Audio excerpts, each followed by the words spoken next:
हमारे घुटनों के अंदर दर्द होने की सबसे मेन जो जड़ है, जो इनिशिएट करती है, जो स्टार्ट करती है, वो पट्ठों की कमजोरी है। ये मैं क्यों कह रहा हूँ?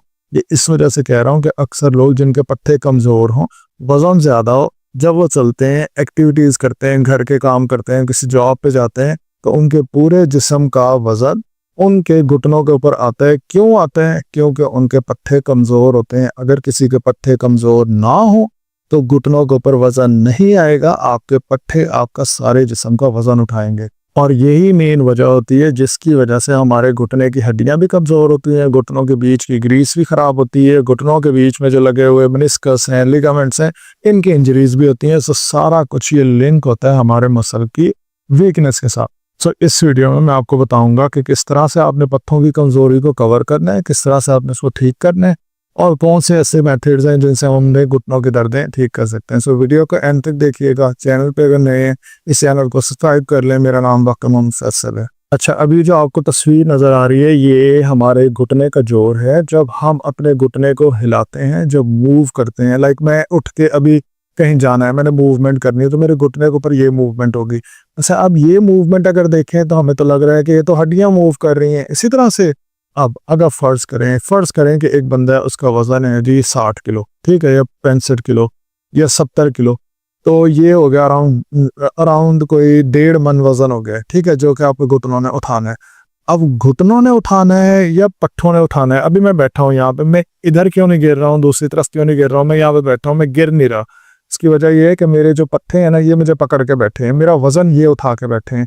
तो प्रॉब्लम ये होती है कि जब हम चलते हैं ना, तो हमारे पूरे जिस्म का वजन, लाइक अगर 1 मन है, 2 मन है, 2.5 मन है, अक्सर लोगों के तो 3-3 मन होता है, 120 किलो भी वजन होता है।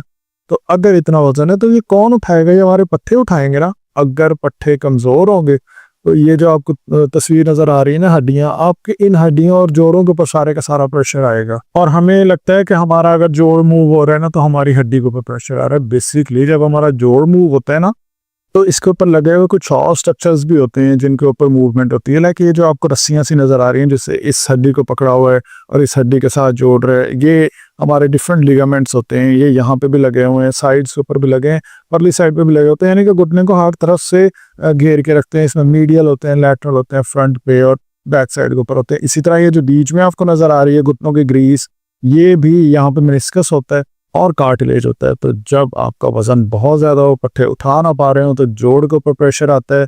जोड़ आपस में यूं, अगर ऊपर से फर्ज करें वजन आ रहा है 2 मन 2.5 मन का, और आप यूं खड़े हैं, जब इस तरह से खड़े हैं, जोड़ साथ में जुड़ गए, अब जब भी मूवमेंट होगी, यही वाली जब मूवमेंट होगी, तो क्या होगा? जब आप इस तरह से मूवमेंट करेंगे ना, तो ये आपस में रगड़ेंगे। जब ये रगड़ेंगे तो क्या हो जाएंगे?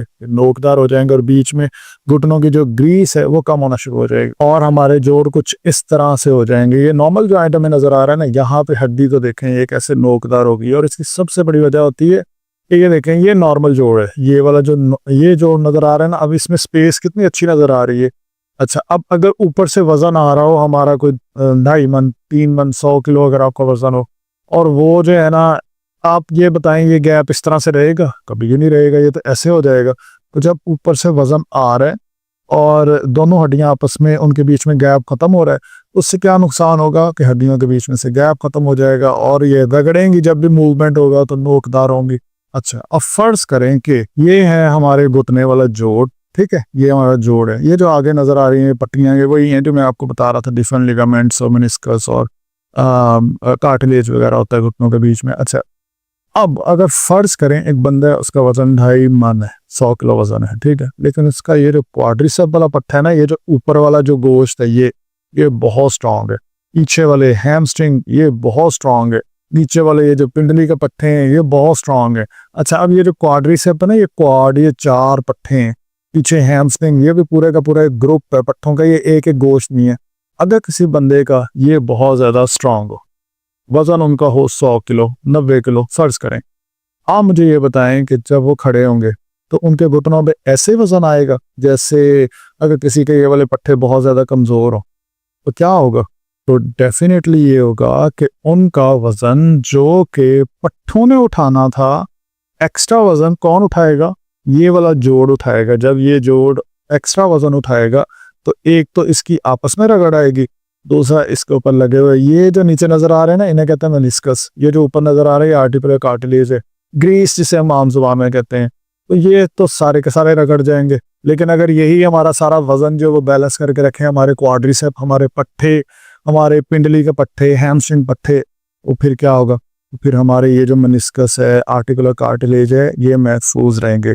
अब अक्सर लोगों से आपने सुना होगा कि मैं जब डॉक्टर के पास गया तो उन्होंने मुझे कहा कि आपके घुटनों के बीच में ग्रीस कम हो गया, आपके घुटनों का दर्द है, इसकी वजह यह है कि आपका वजन ज़्यादा है, इसकी वजह यह है कि आपने शुगर ज़्यादा ली है, इसकी वजह यह है। मेनली अगर हम फोकस करें तो उसकी जड़ यही होती है कि उनके पट्टे कमज़ोर होते हैं, उन्हें पट्टों का प्रॉब्लम होता है। पट्टे उनके उतने ताकत वाले नहीं होते कि वो उनका सारा वजन उठा के चल फिर सकें, मूवमेंट कर सकें। अच्छा, अब यहाँ पे सवाल ये आ जाता है कि हम ऐसा क्या करें कि हमारा ये जो घुटनों का दर्द है और ये जो हमारे पट्टों की कमजोरी है बिल्कुल ठीक हो जाए। अब इसमें ना ये डिपेंड करेगा, एक तो आपकी एज पे, दूसरा डिपेंड करेगा कि आपके घुटनों के बीच में ये जो रबड़ है ये या ग्रीस है या कार्टिलेज है ये कितनी बची हुई है। ये ना हो कि ग्रेड 4 में और आप एक्सपेक्ट कर रहे हो कि कोई ऐसी ग़िज़ा या कोई ऐसा खाना या कोई ऐसी वर्जिश और वो घुटनों की ग्रीस वापस आ जाएगी, क्योंकि हड्डियाँ नोकदार हो जाती हैं और नोकदार हुई हुई हड्डियाँ जो है ना उनको वापस ठीक करना बहुत मुश्किल है। ठीक है, सो एक तो ये इन चीज़ों पे डिपेंड करेगा। नंबर 2 ये डिपेंड करेगा कि आपको कोई एसोसिएटेड कोई कंडीशन तो नहीं है, लाइक किसी को थायराइड का प्रॉब्लम ना हो, डायबिटीज़ ना हो, दिल का प्रॉब्लम ना हो, लाइक ब्लड प्रेशर वगैरह या फिर इस तरह के इश्यूज़ ना हो, यूरिक एसिड का इशू ना हो। तो इस पे भी बहुत ज़्यादा डिपेंड करता है, क्योंकि जिनको थायराइड का इशू होता है ना, थायराइड के जो हार्मोन्स होते हैं, इन हार्मोन्स का काम होता है हमारे जिस्म में कैल्शियम और फास्फोरस को मैनेज करना। हड्डियों के लिए क्या चीज़ ज़रूरी होती है? कैल्शियम।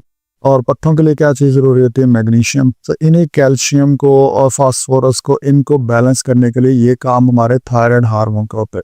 सो जिनको थायराइड का प्रॉब्लम होगा उनमें ये वेरी करेगा। अच्छा, अब इस इशू को जब हमने रिजॉल्व करना है, हम ना कैटेगराइज बना लेते हैं, कैटेगरीज बना लेते हैं, डिफरेंट डिवीजन्स बना लेते हैं। देखें, अगर आपको घुटनों में मसला है ना, पत्थों में कमजोरी की वजह से मसला है, अब घुटनों में क्या चीज़ इंपॉर्टेंट है हमारे लिए? हड्डी को अगर आपने इंप्रूव करना है, हमें क्या चीज़ चाहिए? हमें कैल्शियम चाहिए। कैल्शियम हमें कहाँ से मिलेगी? दूध से मिलेगी, दही से मिलेगी, हरे पत्ते वाली सब्जियों से मिलेगी, और हमें मेडिसिन से भी मिल सकती है। इतनी सारी मेडिसिन है, कैल्शियम डी है, ऑस्ट्रन डी है, ये डिफरेंट कंपनीज हैं जो कि आपको, जिनसे आप ये हासिल कर सकते हैं। और इसके अलावा हमें विटामिन डी चाहिए जो कि हमें सूरज की रोशनी से मिलती है। हड्डियों के लिए हम स्पेसिफिक बात करें। और इसके अलावा आप ये जो चीज़ है, ये इसे कहते हैं सफ़ेद तिल, जिसे हम कहते हैं सिसने सीड्स। इसके अंदर इतनी अच्छी क्वालिटी और क्वांटिटी के अंदर कैल्शियम होता है, बहुत अच्छा होता है। 1 चम्मच से ज़्यादा दिन में नहीं लेना है आपने, इसको अपनी डाइट में ऐड करें या ऐसे डायरेक्टली खा लें। पानी का इस्तेमाल साथ में ज़रूर करना है, और दही में भी डाल सकते हैं, दूध में भी डाल सकते हैं, पानी के साथ ले सकते हैं। कोई आटा जब गूंद रहे होते हैं या आटे का जब पेड़ा बना लिया ना, उसमें थोड़े से डाल लिए और रोटी वो पका ली, इस तरह से ले लें। सो आपने इस तरह की चीज़ें लेनी है। ठीक है, इसके अलावा हमें चाहिए होता है ओमेगा 3 फैटी एसिड। कैल्शियम और ओमेगा 3 फैटी एसिड का एक बहुत अच्छा सोर्स आपको सनफ्लावर सीड्स के अंदर भी मिलेगा। ये भी मेरे पास पड़े हैं, मेरे पास ना यहाँ पे काफ़ी सारे सीड्स हर टाइम पड़े होते हैं, मैं थोड़े थोड़े करके खाता रहता हूँ। अच्छा, इसको ऐसे नहीं खाना है कि चम्मच भर भर के आप दिन में इतने इतने खा रहे हैं बस। ये सूरजमुखी के बीज है, आप आम रूटीन में जो है ना ये अपने डाइट में रखें, अपने पास भून के इनको खाया करें, यूज़ किया करें। बहुत मज़े की, बहुत अच्छी चीज़ है ये भी आपके लिए। ठीक है, सो सनफ्लावर सीड्स को यूज़ करना है, सेसमे सीड्स को यूज़ करना है। ये ओमेगा 3 फैटी एसिड होता है इसके अंदर, जो कि घुटनों की ग्रीस भी बहुत अच्छा है। अच्छा, इसके अलावा अब पट्ठों पे आ जाते हैं। पहले हमने हड्डी की सेहत के लिए बात की, वो हमने क्या क्या यूज़ करना है। फिर अब हमने जोड़ों के लिए क्या क्या यूज़ करना है, वो सनफ्लावर सीड्स अगर आप यूज़ करेंगे, कोलेजन बहुत अच्छा होता है इसके अंदर। पट्ठों के लिए हमें चाहिए मैग्नीशियम। मैग्नीशियम की इतनी दवाइयाँ मार्केट में मौजूद हैं, मैं आपको रेकमेंड करूँगा कि आप मैग्नीशियम की दवाइयाँ लेनी। आप अक्सर लोग होते हैं कि जो लेते हैं न्यूट्री फैक्टर है और कैल्शियम मैग्नीशियम ग्लाइसिनेट है, इतनी सारी और मेडिसिन हैं, आप वो देख लें कि जो आपको मुवाफिक आती हैं। बट जो मैं आम रूटीन में यूज़ करता हूँ वो होते हैं ये कद्दू के बीज, जिन्हें हम पम्पकिन सीड्स कहते हैं। सो पम्पकिन सीड्स को भी इसको आम रूटीन में अपनी पॉकेट में रखें और इनको छोटे फिरते खा लें। जैसे लोग ना चने रखे हुए होते हैं अपने साथ और खा रहे होते हैं, कोशिश करें कि इस तरह के सीड्स का इस्तेमाल शुरू करें आप। ठीक है, अच्छा, हमने पट्ठों की भी बात होगी। अब आ जाते हैं हम घुटनों के अंदर हो जाती है सोजिश। घुटनों की सोजिश के लिए जो बड़ी ज़बरदस्त चीज़ है वो है हमारे पास ये अलसी के बीज, जिसे हम कहते हैं फ्लैक्स सीड्स। अच्छा, इसमें ना एंटी इन्फ्लेमेटरी कंपाउंड होते हैं। अब मैं बाकी जितने आपको सीड्स दिखाए उनको तो मैं उठा उठा के खाता रहा हूँ, मेरे पास यहाँ पे पड़े हुए होते हैं जो मैं मंगवा लेता होता हूँ। अच्छा, मैं मंगवाता होता हूँ इनसे फूड ईट थेरेपी वालों से, तो आप ये नंबर दिया हुआ है, इनसे रब्ता करके आप चाहें तो इनसे मंगवा लीजिएगा। अच्छा, अब जो अलसी के बीज है ना, बाकी तो मैंने सारे खा लिए, आपके सामने खाए हैं। ये जो अलसी के बीज है ना, इनको कभी भी आपने डायरेक्ट नहीं खाना। इनको लेना है, पहले पीस लेना है। पीस के जब इसका पाउडर बन जाए ना, तो घर में कोई सैलेड बना है या कोई दही है या कोई दूध है, फिर उस पर वो पाउडर छिड़क के और वो खा जाए, ठीक है। सो आप ये सीड्स वगैरह का इस्तेमाल शुरू करें। जिस तरह ये कद्दू के बीज हैं, ये जब भी खरीदें कोशिश करें कि ये प्रॉपर ग्रीन कलर के होने चाहिए, और अगर ये येलो कलर के हो ना तो वो सही नहीं होते, वो एक्सपायर हुए होते हैं, अच्छी क्वालिटी के नहीं होते।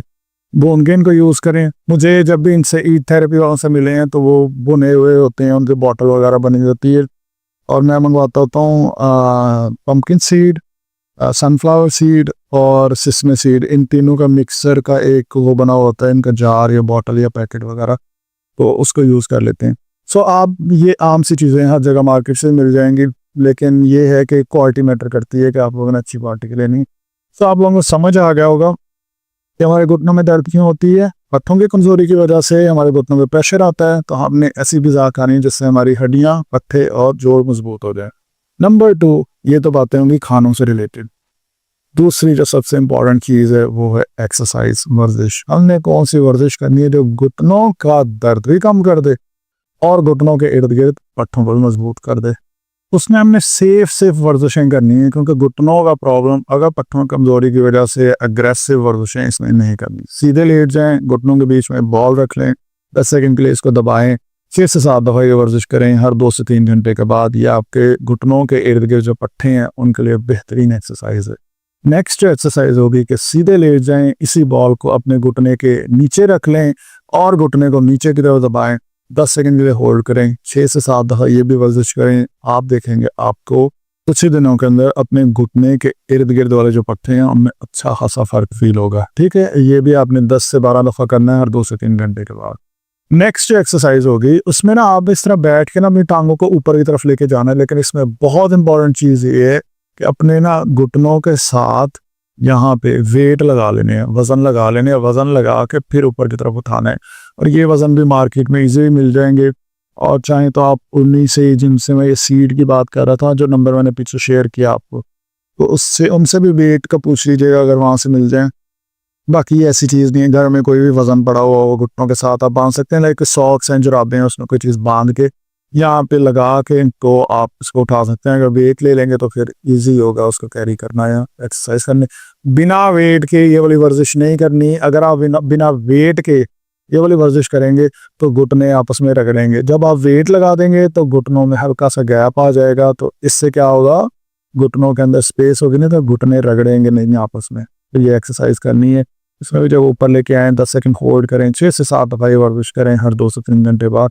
ये भी आपके घुटनों के पट्टों के लिए बहुत ज़बरदस्त एक्सरसाइज है। नेक्स्ट एक्सरसाइज हो गई कि साइड लाइन में लेट जाएंगे और टांग पे इस तरह से खोलने की कोशिश करेंगे। 10 सेकंड के लिए रोक के रखना है। इसमें ग्रेविटी की फोर्स जो है उसके अगेंस्ट आप काम कर रहे होंगे, तो ये वर्जिश भी आपके घुटनों की हेल्थ के लिए बहुत ज़बरदस्त है। सो नेक्स्ट होगा कि हम इसको बढ़ाएंगे कैसे, इस तरह का रबड़ बैंड ले लेंगे, थेरा बैंड। तो थेरा बैंड को लगा के रबड़ बैंड को फिर टांग को खोलेंगे। अब एक तो ग्रेविटी आ गई और दूसरा आपका जो रबड़ की जो रेजिस्टेंस है, तो थेरा बैंड की रेजिस्टेंस है, इसकी मदद से भी आपके पट्टों के ऊपर बहुत ज़्यादा काम होगा, रेजिस्टेंस होगी पट्टों की मजबूती के लिए। ये भी बेहतरीन एक्सरसाइज है। सो इसको भी आपने रूटीन में ऐड करना है। सो ये डिफरेंट वर्जिशें हैं जो कि आपके घुटनों की हेल्थ के लिए, पट्टों की कमजोरी के लिए बेहतरीन वर्जिशें हैं। तो ये हैं सारी की सारी वर्जिशें और डिफरेंट एक्सरसाइजेज वगैरह और खानों की चीज़ें जो कि आपने अपने घुटनों के लिए, अपने घुटनों के पट्टों के लिए इनको यूज़ करना है। इंशाल्लाह आप देखेंगे कुछ अर्से में आपको बहुत ज़्यादा फ़र्क पड़ेगा। ऐसा अगर कोई भी सवाल है जो कि आपको लगता है कि इस वीडियो के अंदर कुछ मिस हो गया, तो फिर आप कमेंट से पूछ सकते हैं। मुल्तान से हैं, मेरे क्लिनिक पे विजिट कर सकते हैं। मुल्तान के अलावा किसी और शहर से हैं तो फिर मैं नीचे कमेंट्स में या डिस्क्रिप्शन में अपना नंबर दे दूंगा, जो क्लिनिक का नंबर है, उस पर रब्ता करके आप मेरे साथ डायरेक्ट वीडियो कंसल्टेशन कर सकते हैं। जिसमें आप अपनी सारी रिपोर्ट्स, सारी चीज़ें जो मुझसे शेयर करेंगे, मैं उसके अकॉर्डिंग आपको गाइड कर दूंगा कौन सा ट्रीटमेंट ऑप्शन आपको बेहतरीन रहेगा आपको घुटनों के दर्द के लिए। Thank you so much for watching this video. Please subscribe this YouTube channel.